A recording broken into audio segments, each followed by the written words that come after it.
పట్టు పోతే పక్క పొంటి ఉన్నోళ్ళు కూడా వాళ్ళు కరియరు. మార్కెట్లో ఇల్విజ్జత్ లేకుండా పోతుంది. ఏమో పరిస్థితి చూస్తుంటే గులాబీ పార్టీ కథ గిట్లనే ఉందేమో అనిపిస్తుంది. లోక్సభ ఎలక్షన్లలో అయితే అసలు పింకు పార్టీల సప్పుడే ఉండదట.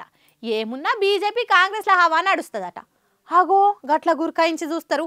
అయ్యో రామా, ఇది నేనంటున్న మాటలు కాదు, ఎప్పట్లెక్కనే సర్వేలు చెప్తున్నా ముచ్చట. ఎలక్షన్లప్పుడు సర్వేలు గిరివేలు బాగానే వ్యాపారం చేస్తుంటాయి. పబ్లిక్ పల్స్ ఎట్లుంటుందో తెలుసుకొని లీడర్లకు పబ్లిక్ కు రిజల్ట్ మీద ఓ అంచనా వేస్తుంటాయి. మొన్నటి మన తెలంగాణ ఎలక్షన్లు వచ్చిన సర్వేలన్నీ కాంగ్రెస్ దిక్కే ఊపుందని చెప్పినాయి. గాలి కాంగ్రెస్ దిక్కే వీస్తుందని మాక్సిమం అన్ని సర్వే సంస్థలు చెప్పినాయి. ఏదో ఒకటి రెండు మాత్రమే బీఆర్ఎస్ గెలుస్తుందని చెప్పినాయి. మొదలు ఎవ్వరు సర్వే సంస్థల రిపోర్ట్లను నమ్మలేదు గాని అటెండ్ కాల్ ఇచ్చే సీట్లు ఓట్ల శాతాన్ని బట్టి నమ్మిండ్రు. ఎంపీ ఎలక్షన్లో కూడా అసొంటి సర్వేలే చేసి ఎవరు కూపుందో చెప్తున్నాయి. టైమ్స్ నౌ ఈటీజీ రీసెర్చ్ చేసిన సర్వేలా మళ్ళా కాంగ్రెస్ హవానే నడుస్తుందని చెప్తుంది. 17 లోక్సభ స్థానాలకు 8 నుంచి 10 సీట్లు కాంగ్రెస్ కు వస్తాయని చెప్పింది ఆ సంస్థ. అట్లనే కాంగ్రెస్ తర్వాత బీజేపీ సెకండ్ ప్లేస్ లో నిలబడుతుందట. బీజేపీ ఎంత లేదన్నా 4 నుంచి 6 సీట్లు గెలుస్తుందట. ఇక అటెన్క బీఆర్ఎస్ జాడ కనబడుతుందని ఈ సర్వే చెప్తుంది.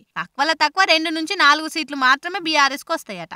అది కూడా చాలా కష్టం మీద. ఇక ఆంధ్ర సంగతికి వస్తే ఏపీల గాలి మొత్తం వైసీపీ దిక్కే వీస్తుందట. వైసీపీకి 21 నుంచి 22 సీట్లు వస్తాయట. టీడీపీ జనసేన పొత్తుల కూటమికి తక్కువ 3 నుంచి 4 సీట్లు మాత్రమే వస్తాయట. అట్లనే పశ్చిమ బెంగాలు, రాజస్థాను, గుజరాత్, మధ్యప్రదేశ్, ఢిల్లీ, బీహారు ఇంకా కొన్ని రాష్ట్రాలల్లో ఎన్డీఏ కూటమి గాలి నడుస్తుందట. మొత్తం దేశంలోనే 300 సీట్ల కంటే ఎక్కువనే గెలిచి మళ్ళా బీజేపీ అధికారంలోకి వస్తుందట. గుజరాత్ లోనైతే 26కు 26 ఎన్డీఏనే గెలుచుకుంటదట. చూసిండ్రా, ఇగో ఇట్లున్నదుల్లో పార్టీల కథ. చూడాలి మళ్ళా ఏమైతుందో.